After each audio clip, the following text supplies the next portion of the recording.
This is a Headgum podcast.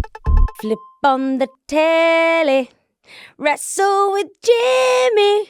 Something is bubbling behind my back. The bottle is ready to blow. I fucked that up. And then, say it ain't so. Your drug is a heartbreaker. Say it ain't so. My love is a life taker. Wow, I'm so... my talents never cease to amaze me. Unbelievable. Also, like this, you weren't prepared with that song. No. I just, for the record, you asked me 45 seconds ago. 100%. Unbelievable. And I even did like the wow. I had the wah-wah pedal. You're not even looking at the lyrics like I remember what the tune is. You're kind of like the production of the song. I remember is the alive. quality. I'm so... Greta, you're fucking amazing. Okay, that was Say It Ain't So by Weezer, obviously. I mean, everyone knows that fucking banger. The year's 2001, okay? And to get us in the mood for my guest today, that turns out is probably my cousin, we're sort of uncovering. I thought that to get us in the mood for 2001, because I had so much fun doing this in last week's episode, I'm going to talk about the food trends of 2001, because I'm hungry. Okay.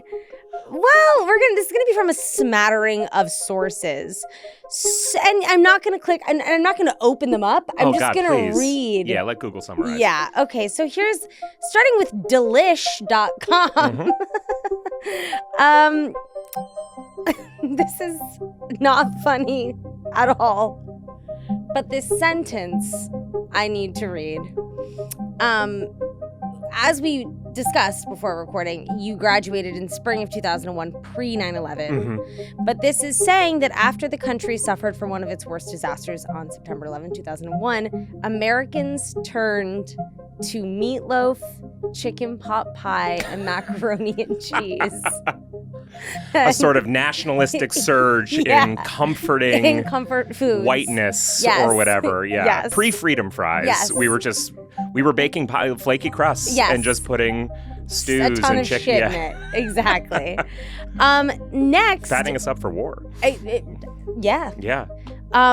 Next, according to Insider.com, 2001 was the year, quote, cupcakes stole the hearts of Americans. That kind of tracks. Like, I feel like when I first visited New York in like New York City in 2002, let's say, I'm a college kid, Magnolia had exploded. Like it was, the West Village was bursting at the seams. Owned by Magnolia, exactly. And, Magnolia also featured in Sex and the City, which anything featured in that show at that time, popping off. I don't know what your timing is different, but I don't feel like Sex and the City trickled down to what even my female friends in high school were talking about. I guess because it was it was slightly too old. Right. But I see now the cultural implications of the show. You know what I'm saying? It impacted my mother. My mom was watching these women. My mom clearly was older than these women, but there was something so aspirational about their experience of New York City. Right. That I think it was the single cupcake from Magnolia. I want to be that girl wearing the dress and a necklace with my cupcake. Right. The girls I went to high school with were not dreaming about working at ad agencies yet. They were I want to get fucked by a lacrosse player in a field. Yeah, I was going to say they were more busting it open for JT Chazet or whatever the fuck his last name. JT Chazet. What was his name? JC Chazet. Get off my fucking back, Debbie. Jesus Christ, I'm Well, I think you're bringing in a Justin Timberlake energy into that, a little Jonathan Taylor Thomas, which is younger. JT Timbertom. Okay, that's who everyone wanted to fuck. And the last thing I'm going to say is the biggest trend, according to bizbash.com, okay, that Asian-inspired foods became huge in 2001. Huh. Trying to remember how that trickled down into my senior year experience. Yeah, whether I was finding whether I was riding the waves of the food trends in a way that felt present. Eating cupcakes, having Thai food. Sushi? I didn't have Thai food till college. So, but I guess I had Thai food the fall of 2001 for the first time. And I was like, these more than just inspired Asian foods are really taking hold of my heart and mind. I remember the first time I had Thai food. Like, that's beautiful. It was my second week of college. And where were you? I was in Providence, Rhode Island, so sort of my first time in a big city. Huge city. A older kid invited me out. Like, he's like, oh, there's this alumni guy visiting. Dude, we're gonna go for Thai food. And I was just like, sure, yeah, I know what that is. I definitely know how to order. And what'd you get? You had to get that pad Thai. Yeah, I definitely did pad Thai, and I saw that there were spring rolls on the menu, which I'd I'd heard, I understood what I was getting. So, but I was like, the sauce is so good. And some might say that day changed your life. It did. I mean, you remember it. September 10th, 2001. Yeah, I was like, everything's different now. Oh God! And where? You know what? The real question is though, where were we before? Yeah. Before you had Thai food for the first time, where were we when you were a senior in high school? Who are we? Because my audience doesn't know who you are. Of course. Maybe some. No. I mean, who's this no-name random I brought on my pocket? It's Civilian Week here on Senior Superlatives. Yeah. We bring nobodies we find on the streets of Silver Lake to tell us about their high school experiences. No, I mean, I haven't introduced you yet in this episode. So here's the thing. We're in Southborough, Massachusetts. Yes. Suburb of Boston. Mm-hmm. It's 2001, and we're Max Silvestri. We're me, yeah. I'm Max Silvestri. That's where I was. Max, what's up? How was it? So nice to see you. I'm so happy to have you on my show because you're kind of checking all of the boxes for the person we talk the most shit on this podcast. I love that I've walked into this. Well, you're straight. Mm-hmm. You're white. Yeah. You're traditionally good looking. Thank you. You're giving me, even though I don't know, again, people need to know, I don't know anything, okay? You're giving me, I did play a sport. Interesting. Wow. And I'm not thinking here's what I'm going to say. I'm going to say my predictions for the episode about who you were, and then I want to be proven wrong. Okay, great. This is fun. I like this. Okay, you were definitely a good student. Yes. I know that you got good grades. You know what? I'm going to let you do the whole thing, and then I'm going to respond. I want to hear the whole thing. Here's what I think. You're a good student, but you were one of those annoying people that didn't have to try hard. You just understood tests. You know what I mean? You could SATs, perfect boards, no big deal, whatever, fine. Annoying, honestly. You good reading comprehension, annoying, okay? Weren't very stressed. I don't think you were a very stressed teen. I feel like you definitely drank alcohol, but you weren't annoying. You weren't sloppy, but you definitely drank. You probably did some embarrassing stuff, but whatever. I'm thinking that you had one serious high school girlfriend. You definitely had sex in high school. I'm thinking that you were probably a floater. You were probably liked by a lot of people, but your tribe was it leaned bro. And I'm also thinking you played a sport. It wasn't two things, okay? You could either have been the guy that ran cross country, which would be disappointing because I want it to be a little bit more toxic. Sure. So I think that you played baseball. Okay? It's not, you didn't play basketball. Maybe you tried in middle school, but you weren't good. And you didn't play football. And again, maybe you tried in middle school, but you were too, petite. Mm-hmm. In a nice way, in a body mass way. Sure, I'm 6 feet, I mean? yeah. Yeah, but, not bulky. You know, I'm thinking linebacker, you know. Yeah. You could be a tight end. Thank you. So maybe you did. And what else? I'm thinking you drove some kind of an SUV. That was maybe blue, maybe 100 green, maybe had Eddie Bauer interior. Like a Grand Cherokee. Like a Grand Cherokee. Yeah. And that's kind of where I'm at. Yeah, and you probably liked alt rock. Mm-hmm. Alt rock. Maybe you dabble with some rap. Maybe you dabble with Jay-Z or something like that. But that's kind of where I'm at. Wow. That was I just feel like energy waves washing over me, and it really was incredible to I mean, to be honest, like you got a lot of points on the board there. So let's walk through, I think, the ways in which you were right. Okay.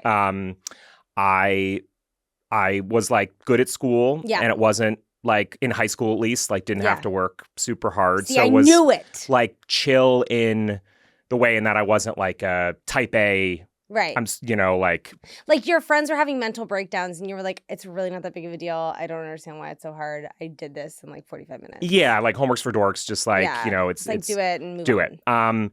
I was sort of a floater in the sense that like I was friends with more groups of people than I had like close friends or a single tribe. That I liked alt rock, like we started with Weezer. I had a classic. I like kind of discovered like Zeppelin 70s boomer stuff as well. Cream, But then a lot of the other stuff was pretty wrong. Okay. So let's go through the ways. What was wrong. Not an athlete at all. At all. In a failed way. Like I managed the soccer and basketball teams. Like was basically the water boy. I was the manager for my high school basketball team just so I could fuck my boyfriend. Wait, you were the manager for the male basketball team? And he was on the basketball team. So I could do it so that I could travel with them and fuck him. Well, that's not why I was doing it. So a lot of my high school experience, which is relevant to this, was defined by the school I went to. We had required sports. Like you couldn't not do them. And when you every semester? So like 3 semesters or whatever, you had to do a sport. When you became a junior, 1 semester you were allowed to like do a play or take like a recreational like weightlifting or like tennis, like not a sport. Can we just put a pin in this really quickly? Recreational weightlifting for teens? Yes. I mean, it was basically just like, you don't want to play a sport. Right. You've now kind of like earned the privilege to like do something else from 3 to 5 every day. So it was just like, just kids hanging out in like a gym room that they had. It wasn't like there wasn't a coach that was like, we're focusing on like shoulders. Deadlifts. Yeah. There was like 3, brain dead kids that did know what they were doing and were like trying creatine. And then it was like a lot of kids like more like me, maybe like kind of wandering around like touching equipment and like stair mastering for 5 minutes and like talking about Clockwork Orange or whatever. I would like a television show that's only set in like the high school weight room. And like that's it. It's just like we never leave the weight room. We're not sure if the characters do either. Like it's just sort of like this is their whole biosphere or whatever. So like the school, because it was like not that big a school, it was I think maybe 350 total or something. Oh wow, small. That is small. It's small. Like was really defined. Like almost everybody. I mean, you had to do sports, but like it made that the social circles were like it was kind of the sports kids, right? And there was really nothing else. So I like was in this weird place where I had to try to fit in with these kids and was like a pretty inauthentic version of myself just to like get along with the like broier like lacrosse soccer kids. Yeah, that was like peak like rapey bro culture, I would say. It was. Like I think the people from my generation, not my school specifically, but my generation then went to bro-y colleges and had some of the most famous campus assault incidents. Like I feel like a lot of rules were rewritten because of actions by people of exactly my age 100%. in their late teens and early 20s. I think that whole Duke scandal. Yeah.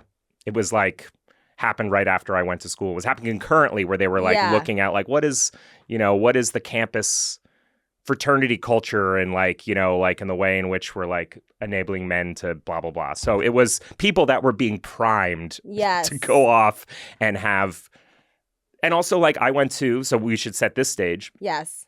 I was like from modest, went to public school my whole life. My parents like had like a construction business they were doing that Are you Italian?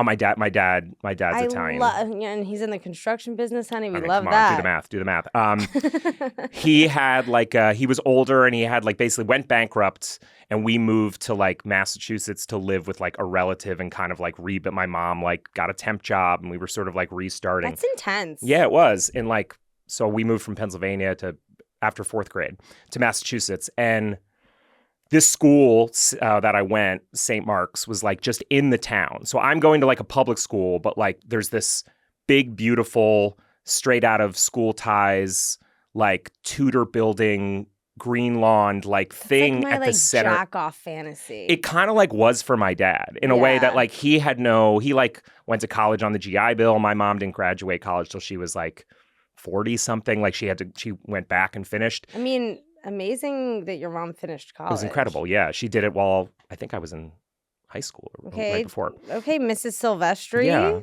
Shout out. But this like thing loomed really large of like, that seems like a much better place to go and that this is like a dream factory or whatever. So my parents like figured it out and, you know, took out dangerous personal loans and got some scholarship stuff. And I like got into there for high school, but private school and the type of kids that come to like a boarding school, it was 80% boarding, but I wasn't. I like lived 3 miles away. Right. Was really like jarring. And I like, you know, you're 9th grade, you're barely fitting in wherever you are, even if you're with your people. But this was like, these are kids like from all over the country and from like, took me a while to figure it out, but from like a lot of money. When you're all in ugly khakis, you like don't quite somehow know. it's like it neutralizes everything. It's sort of where you're like, I don't know, we all have zits and are confused. Yeah, we all look and like shit. So like I don't actually realize that you like are from like generational wealth and you're like a Pulitzer. You're like a Mayflower descendant. Literally, and that these people that they were like aware of that and also like aware of a future that would happen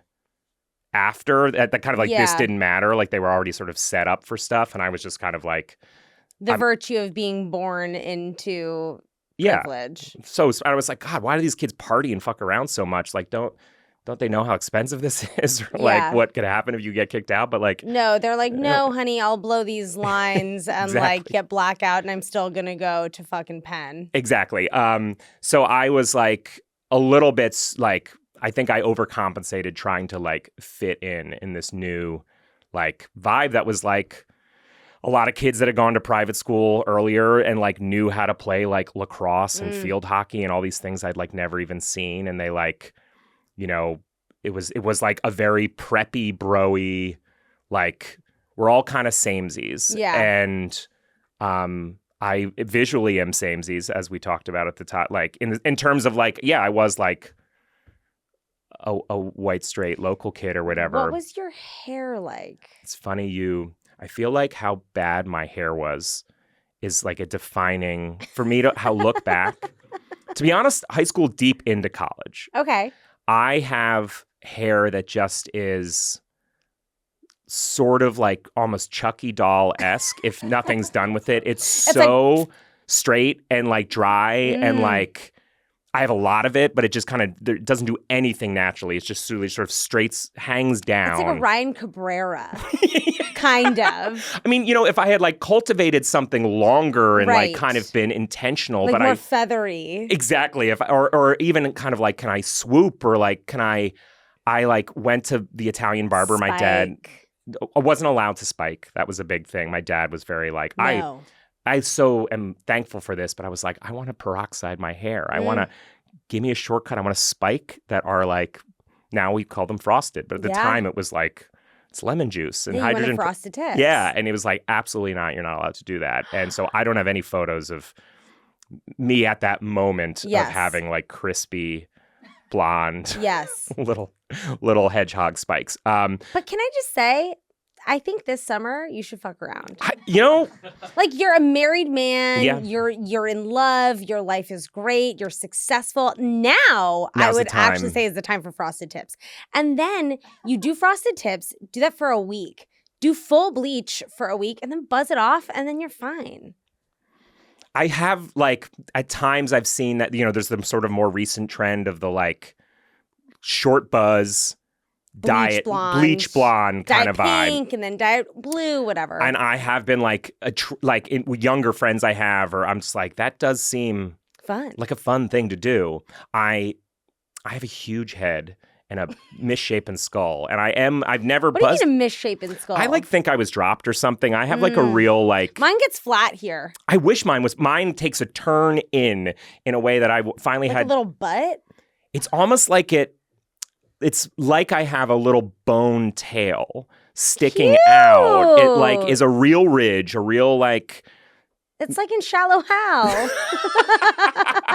It's not fleshy or like, Jason Alexander. Yes, you have a tail in your head. But it's just all the way up. It's a high tail. It's a pony. It's a ponytail. It's a ponytail. It's a built-in ponytail. So I finally had like someone cutting my hair a couple years ago. It was like some new person. She was like, oh, you know that like you should have people cut around this because like if you cut it too short, the way the light falls on this and your silhouette, like it really, and I was like, oh, okay, now you've really gotten this offhand remark. They're like, so if you cut it the wrong way, you're going to be very ugly. You're going to be We're barely managing to, differentiate you from like the starting character in a video game character generator. So imagine a kid who is over pert-plussing his hair twice a day and letting it dry with no product. So just sort of a straight frizz, kind of like a very dry. Helmet, yes. Not getting haircuts often enough. Kind of thinking shagginess is like, there was this sort of like preppy but like shaggy aesthetic that was cool. It's kind of like this blurred out guy here. Yes, like that sort of like that. Oh, it's like a. Well, it was very like when the boys would wear like backwards hats and it would like flip out. Oh my, the little curls. Yeah. Yes, like that's what I think I imagined I looked like. Yeah. But truly, I think I looked more like a scene in like a West Memphis Trio documentary where it's like an accused child molester is getting interviewed after too much time in prison. So it's just kind of like, oh, how are you cutting your hair or styling? That was like my look for like, so I thought I was like, well, I've got this like, I was kind of growing sideburns out. That was like, I didn't really have a facial hair situation, so but I was like, just want to get them long. Just want to get them and thick and thick. I want to be able to rest glasses on them. So I feel like that kind of, and how I'm like a very fair-skinned person. Yes. So just the general like paleness and redness of like an adolescent pale kid with like a big head of hair, and who doesn't know how to wear. Not that I was stylish in middle school. I didn't know what to do with the dress code. What was your go-to? What was the signature? So basically our rules were we didn't have like a uniform. It wasn't at least like, well, we're all given this blazer or something. Oh yeah, I did my freshman year of high school at Choate, which is, a crazy boarding school. And even though I grew up going to private school, I even felt fish out of water in boarding school there because I was like, this is a whole different ballgame of kids that we're dealing with. And like knew how to navigate that and like. Yeah, I was very not equipped because like I grew up in DC. So for me, fashion capital. Famously. Yeah, halls of power, fashion power, sorry. Everybody calls it the most fashionable city in the US. And I will say the dress code, I remember it was just so complicated where it was like khakis, no denim. Can wear corduroys. No shorts after like October, some fucking arbitrary date, like October 15th. Sure, something. Classic. No. Come Columbus Day, we all go long-legged. Yeah. Classic. Yeah. Like collared shirts. Yep. Sweater. Nothing could have branding on it. Yep. You could have like a polo, but it couldn't be like. You couldn't say like I couldn't wear my Supreme. Right. Whatever. Was it this? Is that? It was pretty much. It was the same and like, but it was like, no denim and collars for. I guess if you had like a nice sweater, you could get away with it. But I feel like I just wore like ill-fitting, not Brooks Brothers because that at least implies a certain like. Probably like ill-fitting like Marshalls collared shirts, one or two pairs of just like. Beaten to shit, like thick, dark tan, kind of denim-y khakis, like the kind of American Eagle sort of like, these are so heavy. Yeah. And they're like fraying. It's really fraying at the back. Oh my God, yes. Remember when the back of your pants in the snow? Yes. Would get like fucking disgusting. Exactly, yes. Like it's just, I feel like I would wear them into the ground and wear like, you could get away with like not flashy sneakers. So I wore like gray New Balances.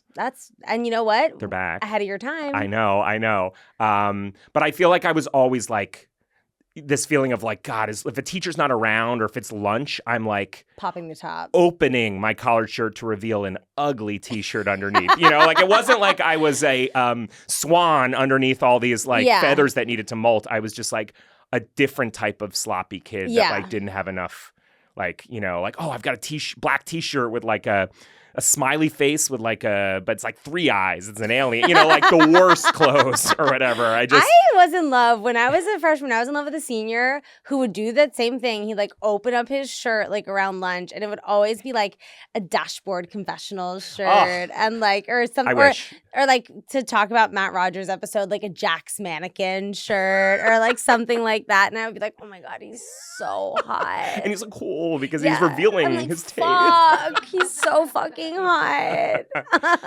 So I was just sort of this like luckily did not have vanity about it. I wasn't walking around feeling like, why can't I figure this out? Did you feel hot?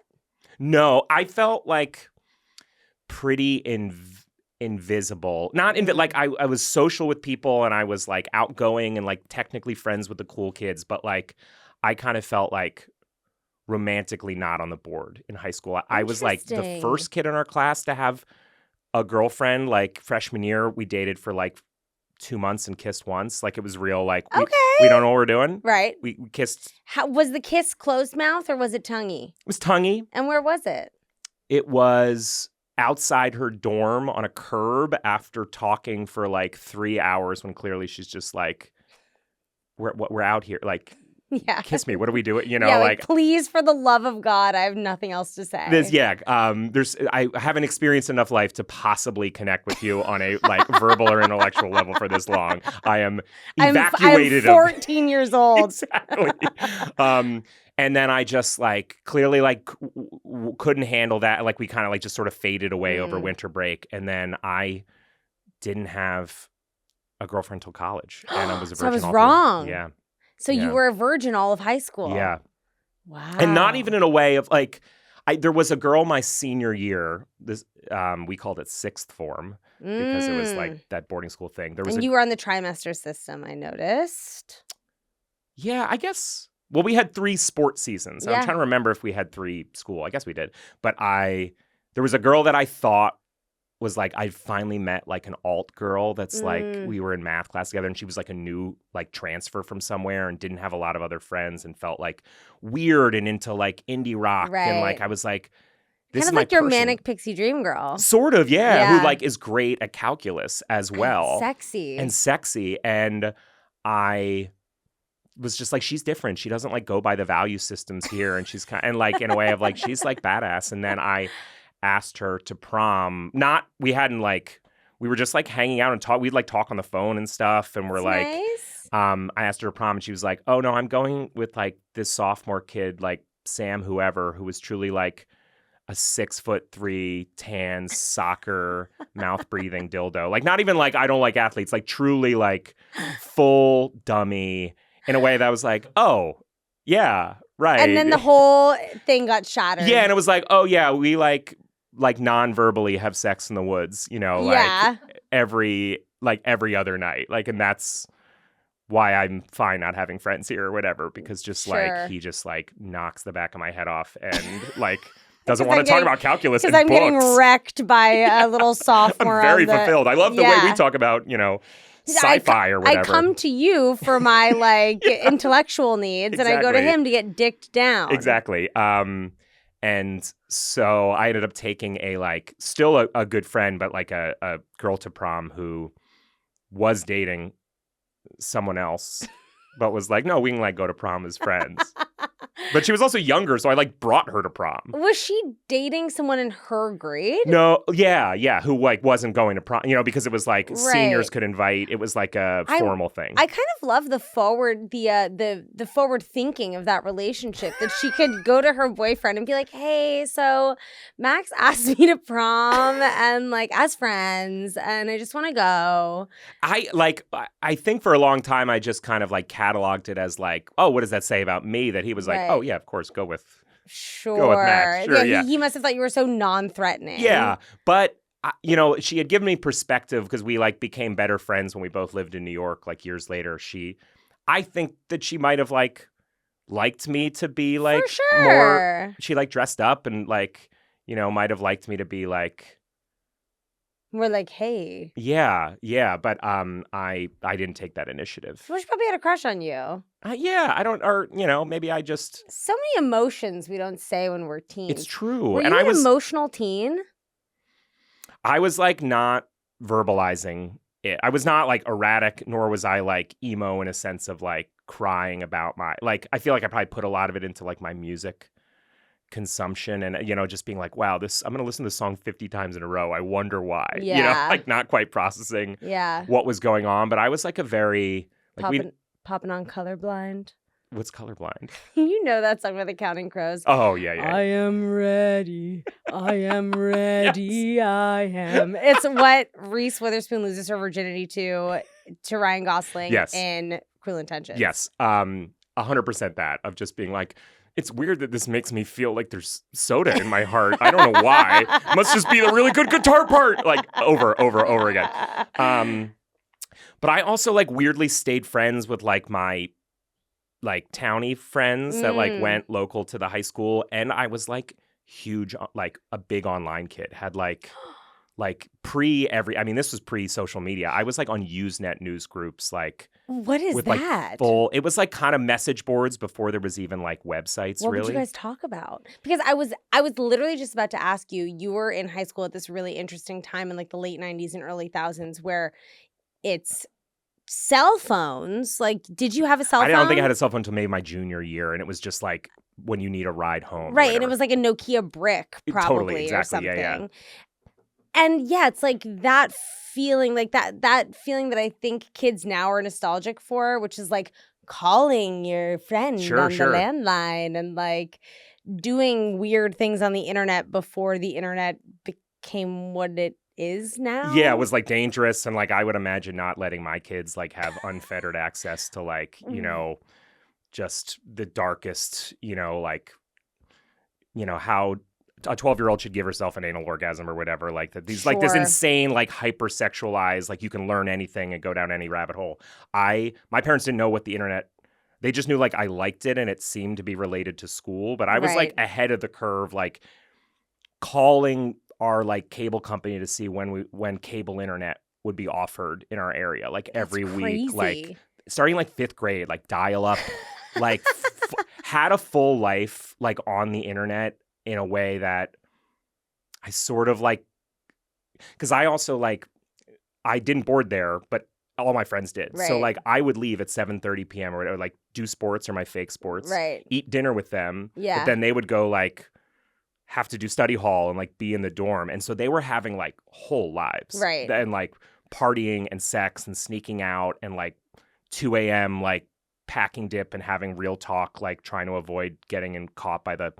And I'm just like going home and I'm like posting about like Star Wars and graphic novels and like buying DVDs online and like not even realizing that who I think are my like real close friends are like truly living like crazy boarding school drama that I was like not aware of. And I would just like show up at breakfast the next day. And you'd be like, hey guys. Yeah. Were you guys able to watch that like new Survivor or whatever? Yeah. Like not quite knowing that like, why are they so tired and why are they like short tempered? It's because like, oh, we all like ran into the woods and like smoked cigarettes and like, you know, had like group sex or whatever. And I just like I'm not saying that happened, but it was just like, I was almost like innocent to like, a lot of like that high school. Right, like naive to all of it. Yeah. Wait, I love that you were posting about graphic novels. Yeah. See, this is when you're proving me wrong.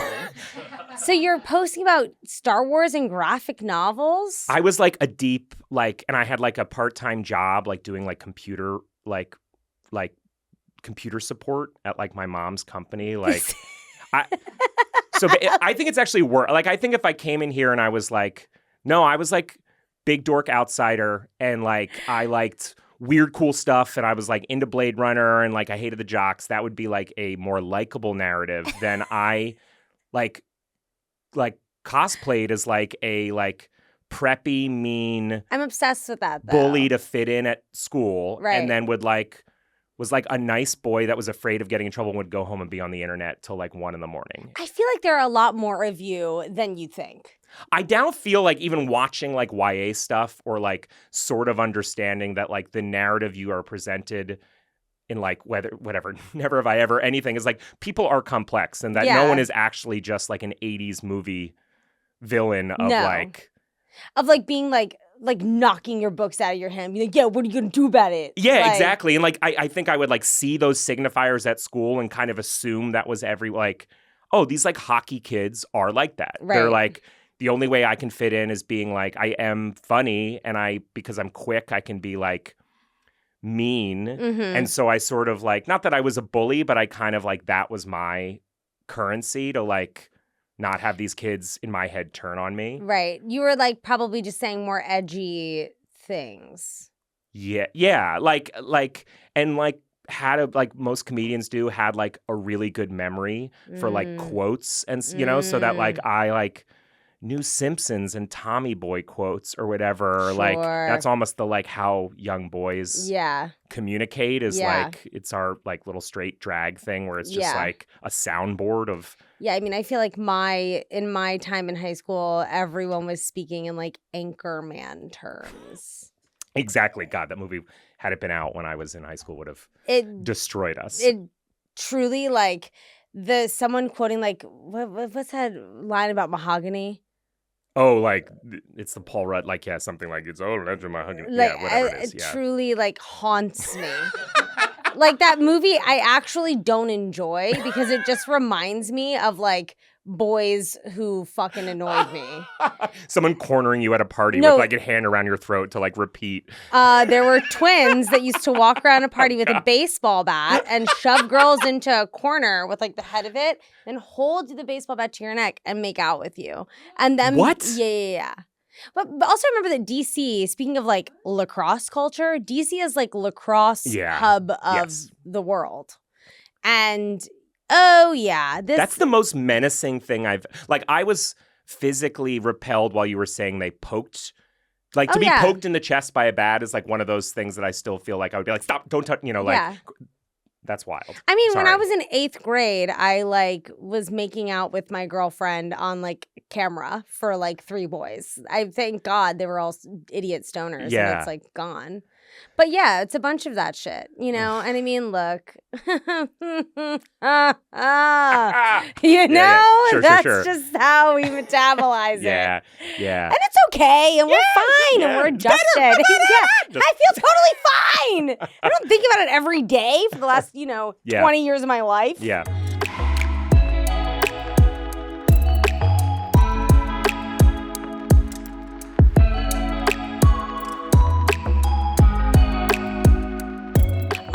Is there like a moment in high school for you that just sticks out where you're just like, whoa, that was such a time for me to be alive. It's just an experience I had. And then I do want to get back into asking you about what kind of IT support work you were doing for your mom's company. Sure.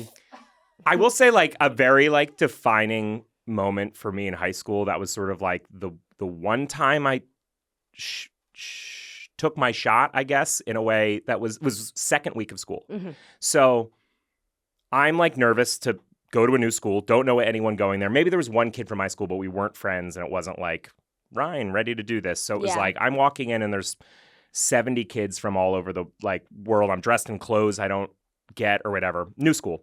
And I didn't quite realize that like most of those kids, let's say 60 out of the 70 or whatever, had already been there a week and a half living there and getting like orientated because they were boarders. Yeah, boarders. So they've kind of had this like super fast trial by fire. Like they've got roommates. They have their like people that live in the hall. They've been watching TV at night, like not doing school, like playing game. Like, it's like. I mean, and also a week and a half in teen time. Oh my God.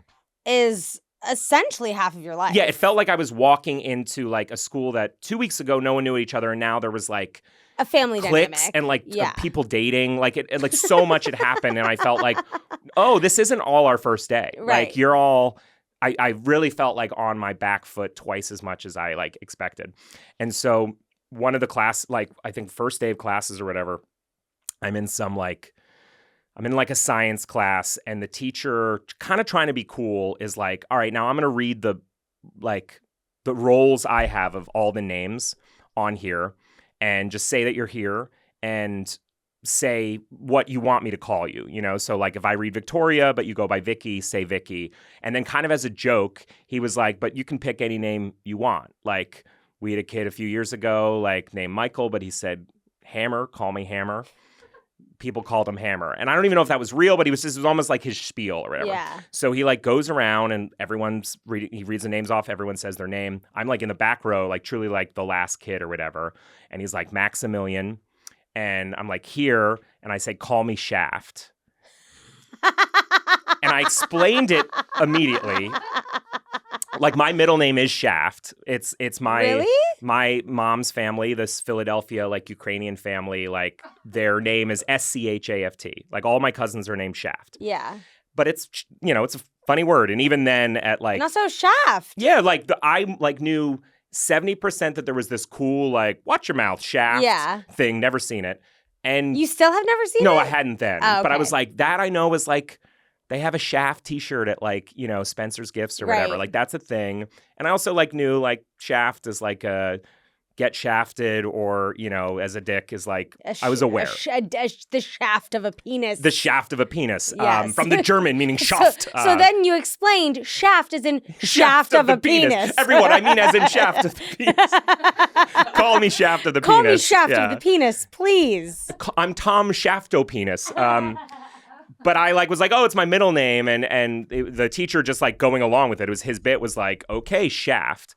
So by the time it's lunch, it's sort of like as people are jumping around classes and in the like common like hang areas, it's like this like frizzy haired, helmet head kid like wants everyone to call him Schaft. And so it was a little like some kid, like it was people I think reacted, but also were mostly like, what's up, Schaft? And it just like among those like 50 kids that I was just with freshman year, like kids came later at the school, like still, if I get like a Facebook mess or like a Instagram DM or something, it'll be like, what's up, Schaft? It's Gerald. Like among these 50 kids, I'm still Schaft. That's kind of iconic.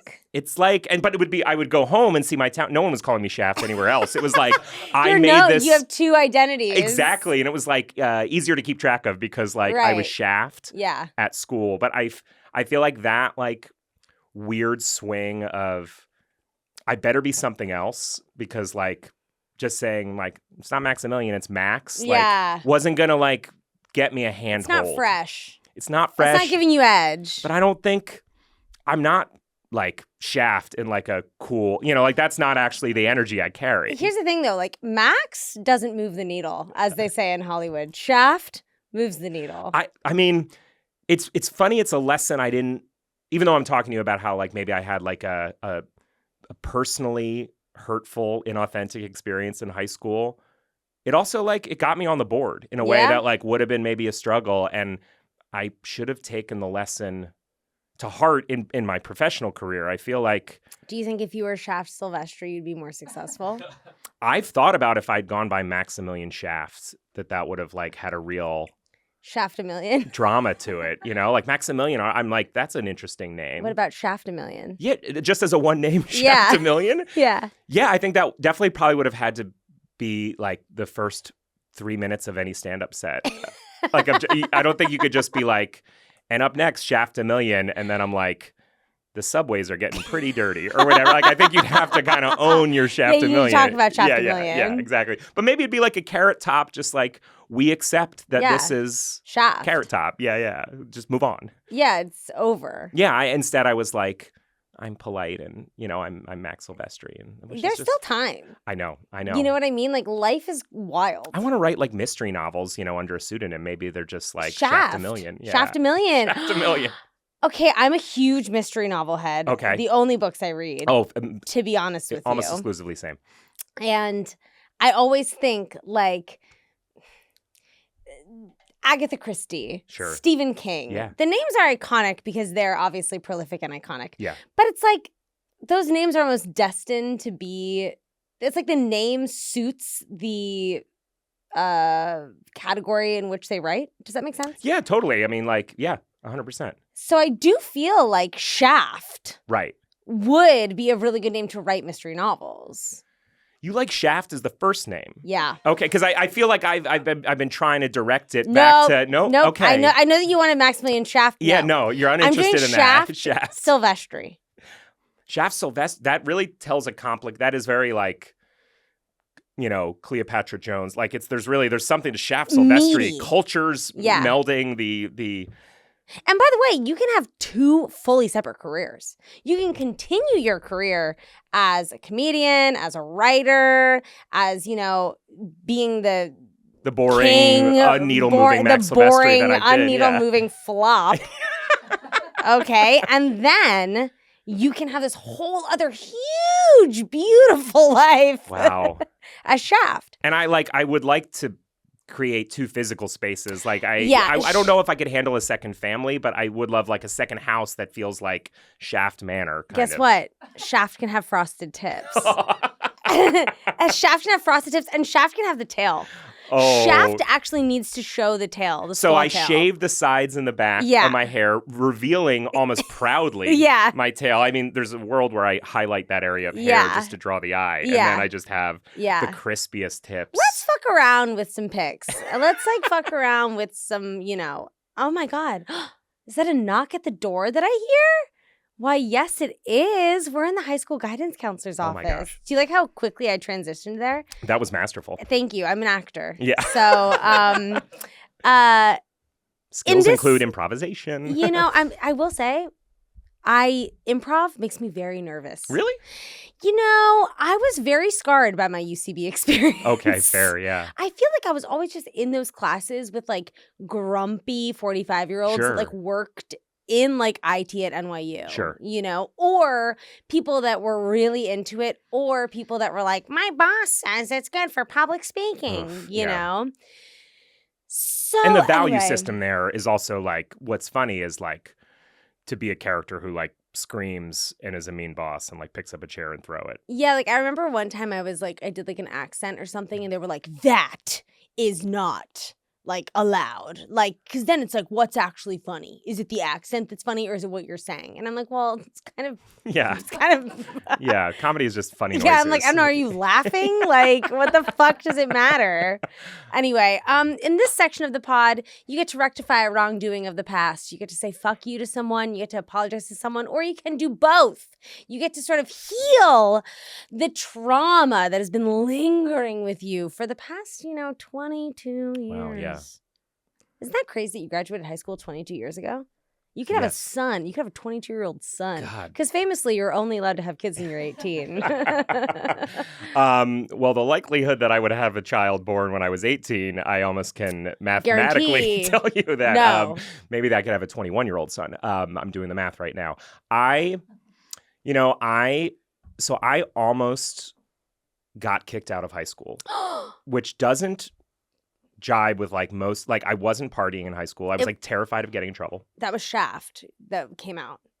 It was the Schaft that feels entitled to more than he has. And maybe I was being surrounded by all the entitlement or whatever it was, but it was a small thing, and kids were constantly getting caught doing dark stuff, partying and leaving campus in a way that was dangerous and but these rich kids would get a week suspension. Right. And a lot of times they wouldn't even go home. So it was what? They're just in their dorm. At a teacher's house or what is this? We had this big kind of student center in the middle of the school that because so many kids were living there but lived across the street or a 10-minute walk away, there was Cubbies everywhere. Not lockers, Cubbies. It was sort of open squares, what you would store your shoes on at Pilates. Right. Kind of this is... put your backpack in kindergarten. Yeah, it's cozy, but there's all friends here. Yeah. And there was sort of people just your shit would get messed with all the time. And as a day student, I didn't have all my stuff had to go in Cubbies. I'd come in with a coat and sports stuff and everything. And it was always just jammed in some weird area. Somebody took my math book and I just like couldn't find it. So I did the right thing, which is I took another girl's book and had that in my cubby. Just was like, I don't care. That girl's weird or whatever. She stole it back. Okay. I stole it again, crossed out her name big time. Yeah. Like and not even in a like, let's make it seem like my name wasn't written there. Like truly like markered zoo. And then like wrote my own name. Wasn't even like, who knows whose book this is. Like I wrote my own name while hers was like covered over with marker.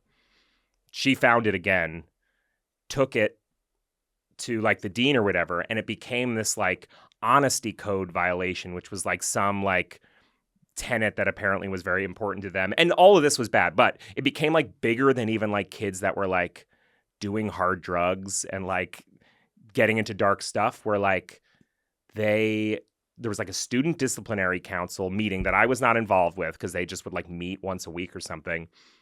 Apparently they voted to at first kick me out, which is like, I think somehow it became some sort of like hot potato of like, what are our policies of like, whatever. They then were like, okay, you have a 2-week suspension.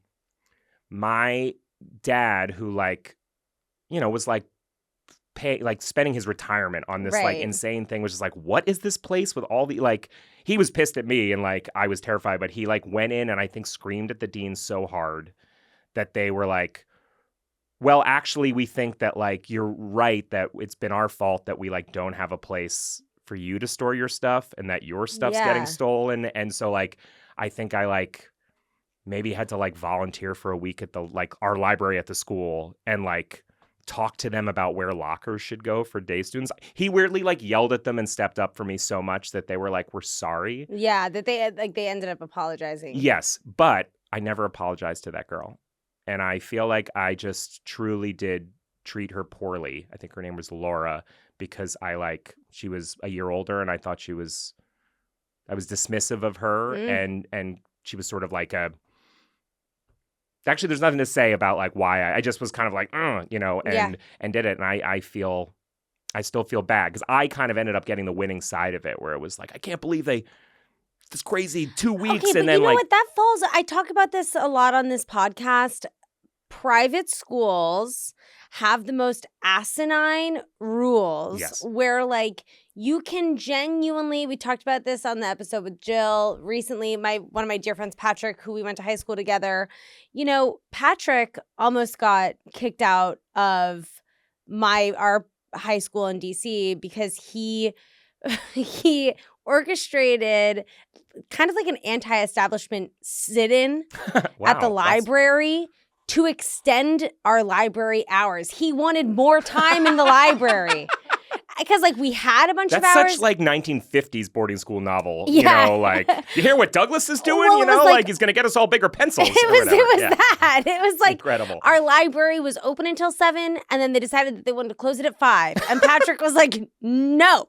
Like, I need to be in this library until 7. Because, like, our people's parents worked. Some kids, like, really had to stay there or whatever. And, they almost kicked him out, and they threatened him with a copyright infringement lawsuit. But there were kids, for what was he? Because he put like he made a sign that copied their intellectual property. Facebook group, incredible, where he took like the librarian's photographs from our high school website, and the high school was like, "That's actually stolen imagery that you were like soliciting on another website, and it could be copyright infringement."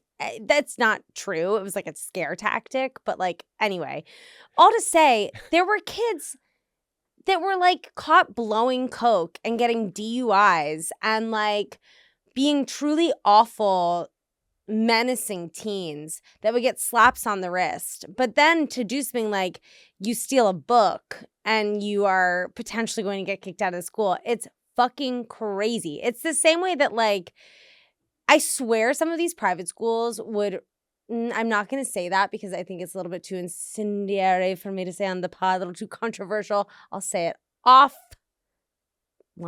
Okay. But I do think that some schools would rather kids like do crazy drugs than like plagiarize. Yeah.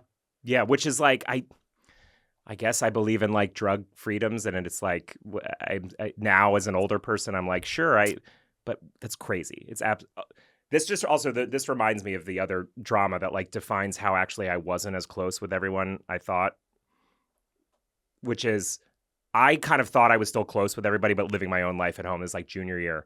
I come into school one day, think maybe I was finally driving. I walk in and it's like there's nobody in any of the buildings, and it's like the whole campus is in the like indoor soccer field. And I was like, what? Like, what's going on? And they're like, you can't go through the front of the school.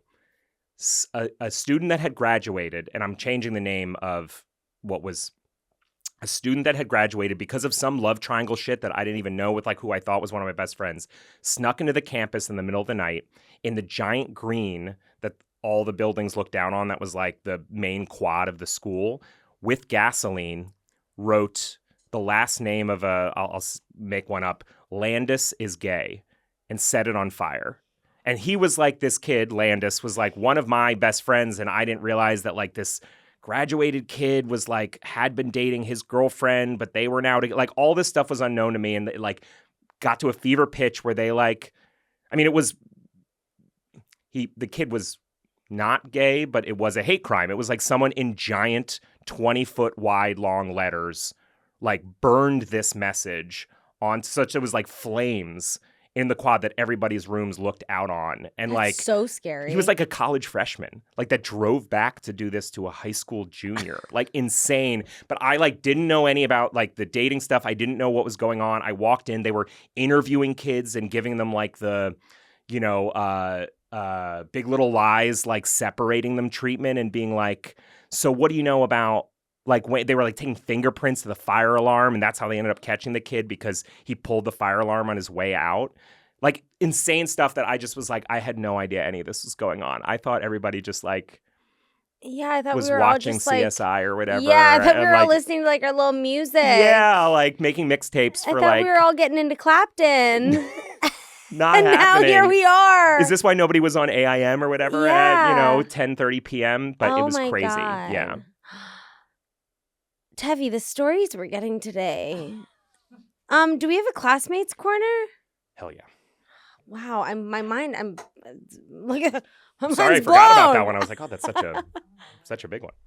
Okay. Well, that's the kind of shit that like you see in high school shows and high school movies and whatever, and so many people think it's like not believable. Yeah. And then you're like, oh no, that actually happened at my school, but it was actually worse somehow. Yeah. Also, you have a creative mind coming up with the name Landis.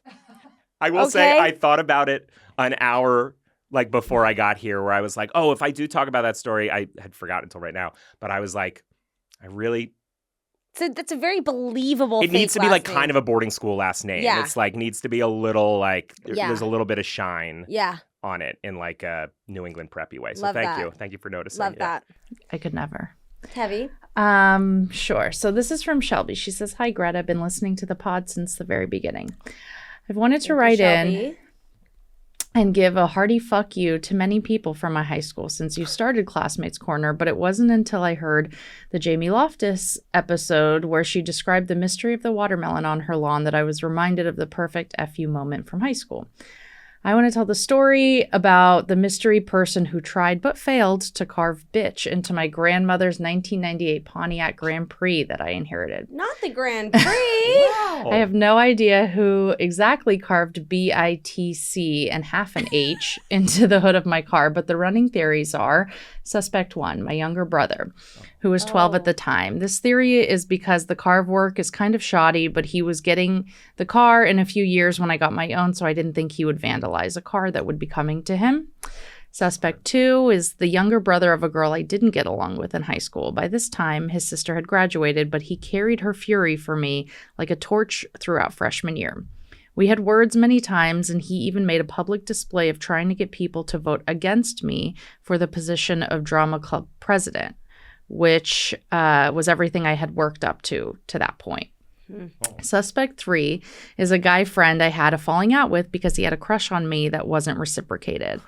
I found out he had told numerous people that we dated and did things like showered together at his house, which is absolutely untrue. I don't mean to laugh, but like that's such a dumb high school lie. It's truly like all I know about sex is I've seen like Wild Things on cable. Like, we're always like just showering. I'll walk into the shower when she's already there, and I kind of like come up to her from behind. Sex stuff, like normal human eroticism. After he got into a comment war with my boyfriend on Facebook while I was sleeping one night, I told him to leave me alone, blocked him on all socials, and broke ties with him.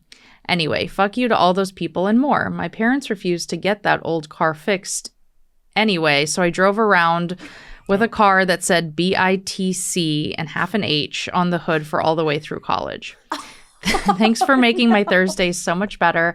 I found you through the Lost Culturistas universe, and I'm obsessed with this show and your Instagram. Stay cool, never change. Shelby. Oh, thank you, Shelby. Wow. Really laid out the case. Also, the showering is very funny. I'm sorry. That's like such a funny, dumb boy lie. I don't, your parents making you drive the car with bitch. Don't love that. No, but also no one's entitled to get anybody's car. Mm-mm. And, there's a lot of opportunities to get a job, pay for $35 of paint to cover BIT. Like this idea of and my cheap bitch parents wouldn't take off this thing on the free car I was given. I'm siding with Shelby on this one. Okay. I agree. Your parents should fucking pay. Yeah, your parents brought you onto this earth, girl. Okay? And they should pay to get that fucking BITCH half H. Also, I love that you're saying fuck you to your brother. Yeah, wow. Really all male suspects here. I mean, that's what I'm saying. Welcome to the show. It's men. There are only bad men. I mean, I don't, I realized as I was telling the story and answering your question of I was non-romantic in high school and I kind of got meaner to fit in, and I there is kind of incel vibes. It is I was like, there's a way to read this of I was just kind of I don't fit in, and I'm I like reading books, and I don't these mean and people graphic novels, and then I had a whole entire online platform where I was posting on forums. Yeah, totally a way to read it is just had things not broken different, freshman year of college, that there could have been real violence unleashed on the world. Thank God, one, there was not a platform that I could find people that were brother, these women don't understand what you have to offer. There wasn't an organizing ethos. Right. It kind of was just I'm weird, and there's sex and books. I'm sure that'll happen for me later. But if had anyone been I got to link you to a channel that I think will really crack you wide open. Things I also love that sour. you think the language is, brother, these women don't understand you.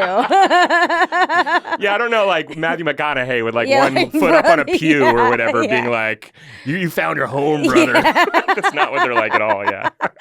Well, Shelby, I say fuck you to all of them, and I say a big fuck you especially to the guy who lied that he fucked you. I give a big fuck you to suspect number 3. Yeah. He's just desperate and horny.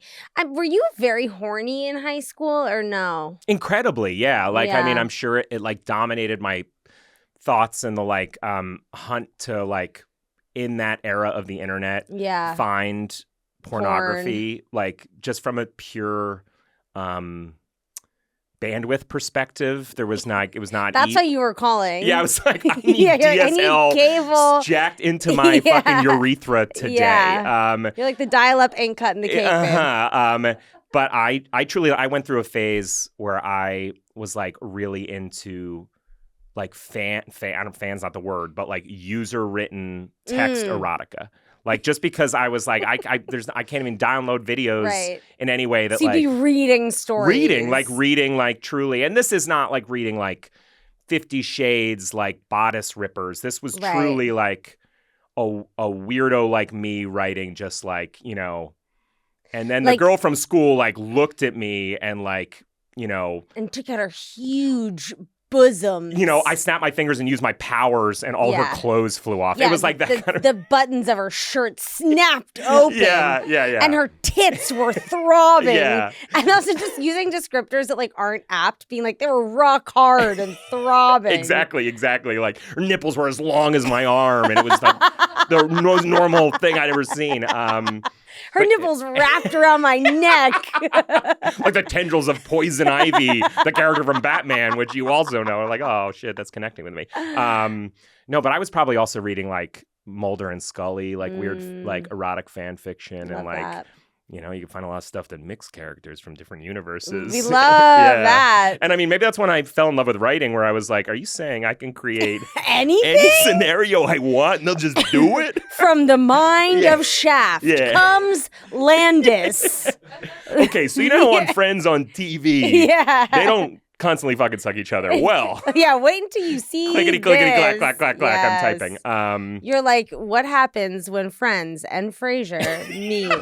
I will say, even as like an adult, like when I worked on like animated shows where we wouldn't work super closely with the artists, but they would like sometimes like a Christmas gag or whatever be like, oh, here's a funny like shirtless pic of like this character and he's like ripped, like happy holidays. And I truly would be like, they can just draw these guys. Yeah. It's so easy for them to just I fucked draw. Around with anime porn. Yeah, but imagine if you can make that. Yeah. You could just be like, artist. I know, that's like incredible. Patty Harrison can make that. Right.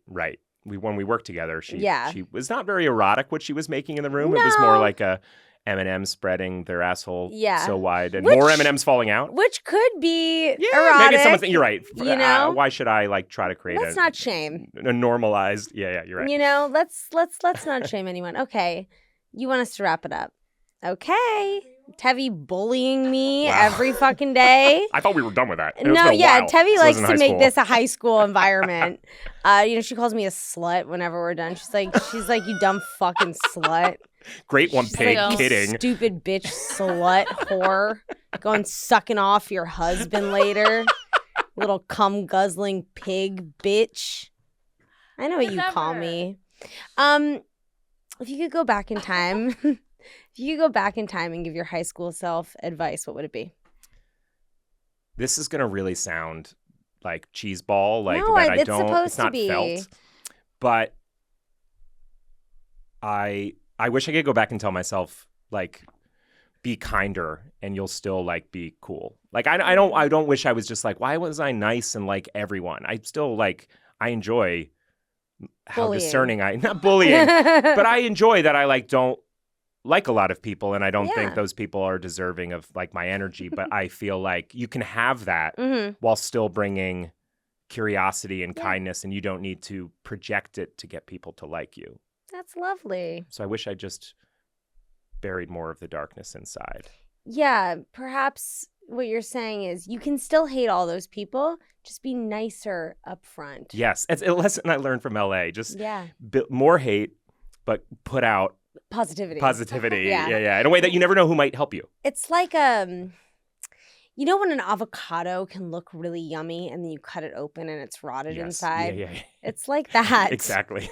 I'm like a $2.99 organic avocado that's just like an Instacart shopper has picked me up and it's you planned your whole dinner around it. Excited. And you're like, oh my God, I'm gonna make this, and just it smells when you open it. Stinky.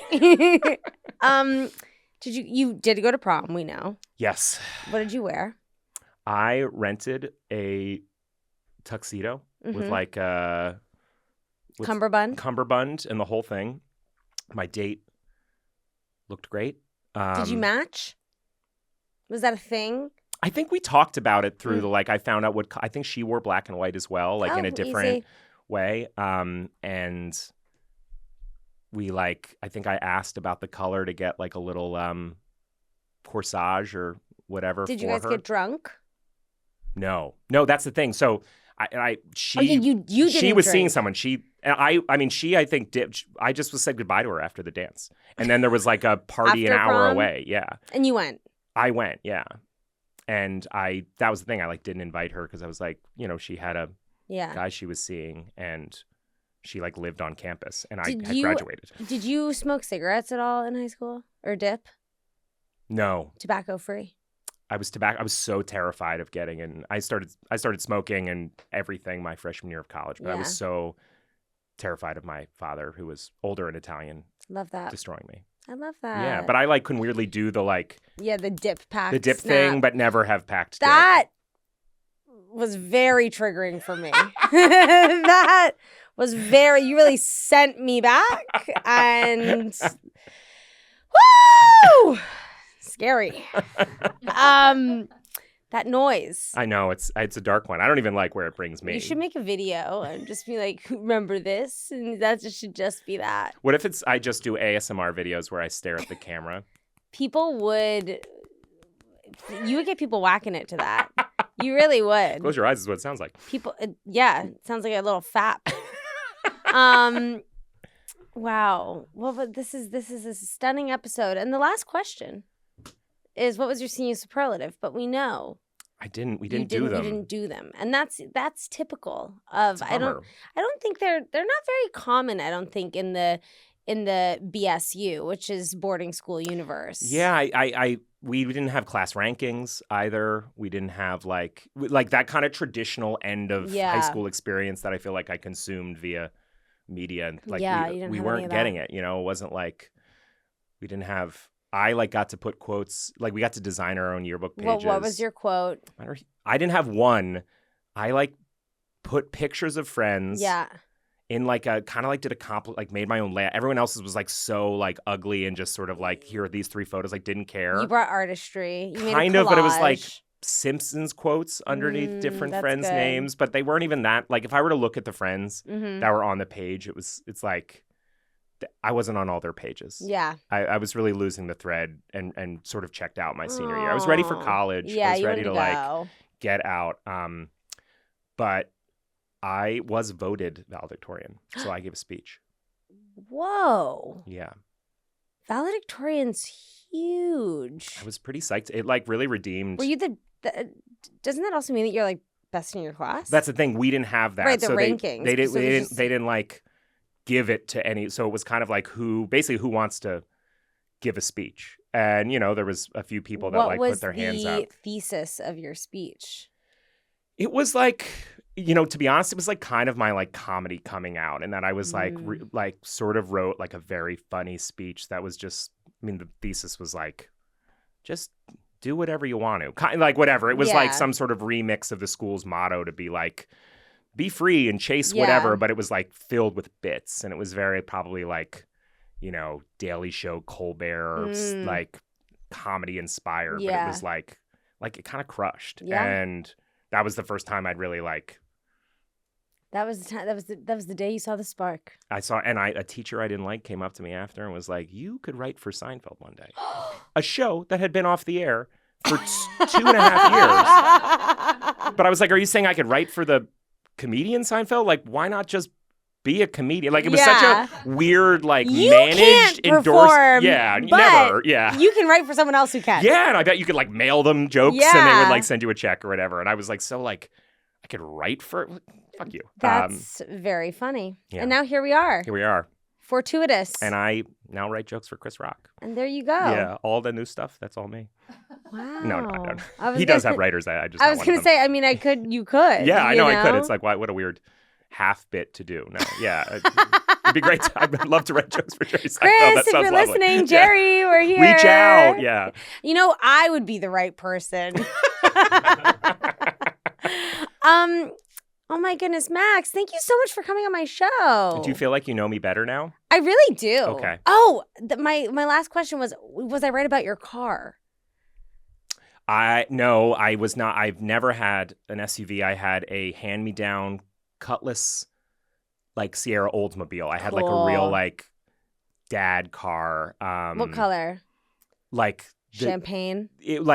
Champagne mixed with mud. This Love kind of that. maroony brown sort of undercover disgusting cop clay color. For real. And it had I think it had dark brown interior. It was just such a 70s cop. It feels like it should be going over a small hill in San Francisco and landing and blowing out the wheel axis. But I didn't have it till senior year. I got driven to school way late. I was nervous about my license test, so I was not even a neurotic. Was I neurotic? Maybe. I don't. To be nervous about your license test? No, most people are failed I it need once. this. Oh, you did? Yeah, I failed it once and then kind of got in my head and was I don't want to do it again. I don't care. But that's lame. Cars are great. What sort of car did you have? Oh, I just drove. I didn't have my own car. I just drove whatever car between my parents was available. Right. And my first car was the first when they reintroduced the Mini Cooper. Wow, yeah. I drove a Mini Cooper. Wow, that is really, that actually, I can really see that picture. I can see Yeah. you in like a brand new re-released Mini Cooper. Yep, it was just British like, racing green, soft top convertible. I Wow. used to hotbox the shit out of it. That is badass. And then I would, open up the top, and it was so easy because Oh you my could just God. get so high. It's such a statement car too. Like It it feels like it goes was. with both furthers the brand and fits in with it. Wow. And then I was, a classic spoiled private school girl and would occasionally drive a BMW X3, the smaller one, Fantastic. Navy, Of course. Yeah, I can picture tan it. interior. Oh, wow. you know. I'm 40 years old. I would love to have a car with a tan interior. Like, Yeah, really, I just got one for myself now. The car that I have now, tan interior. Nothing more luxe than a tan interior. it really, it feels like you're in like a Jaguar in like a 70s. Jaguar. Like, Jaguar. Yeah. Man. Well, you know what? Always things to look Yes, forward exactly, to. yeah. And now with your new career as Schaft, I think you're going to get that tan interior car. I'm going to write some really perverted detective novels. You one really a year, should. And they're going to like be big on Kindle. No, you and I'm really gonna have, like, should. a weird fan base. That's like how you make the cake. Maybe I'll like do like kind of like mind control erotica like I was into. I'm literally my not freshman like, I'm actually not joking. I'm being dead serious. It was so confusing when I use my real last name when I'm Schaft Silvestri. People are like, is that a different? No, but he'll be like, my cousin. Yeah. I've read them. They're good. Yeah, they're good. They're dumb. You should start plugging them. Be like, this is my cousin's book. We'll talk offline. Max, where can all my little listeners here follow you and see you and, intake more of you? I love that. I'm on Max Silvestri on Twitter and Instagram. I would love it if people could check out Past My Bedtime. It's a scripted Audible original I wrote with my wife, Leah Beckman. And I believe, are there friends of ours in that? So many. A bunch. Yes. It stars so like... many, a bunch, and yet... Not that many, And yet, not me. So kind of weird how that works. I'm kidding. If you knew what the money was, you wouldn't be regretting it. A waste of time is how you might define the 2 hours to record. But it's like David Harbour and Whoopi Goldberg and Jenny Slate, Zach Galifianakis, and lots of So all my friends, I was talking about Whoopi and David. And then also your friends. Mitra's in it. Yep. Mitra's in it. I'm like, who? Yeah, you know everybody. Is Bowen in it? Bowen's not in it. Carmen Christopher's in it. Carmen's in it. He's your buddy. Love Sweet Carm. Okay. Yeah, lots of folks. I love name dropping. Yeah. I mean, the cast list has so many fun people that you've probably hung out with. I've been on this podcast. I will say, did meet Whoopi Goldberg with Matt and Bowen in the Bahamas for the Lost Culturistas fan. I did meet her, and it was iconic. Wow. I remember via social media that trip. Yep. Incredible. Yep. Thank you guys so much for listening to my podcast. Please only give me positive reviews. I only like positive reviews. If you give me a negative review, you are wasting your time, and that's on you, not me.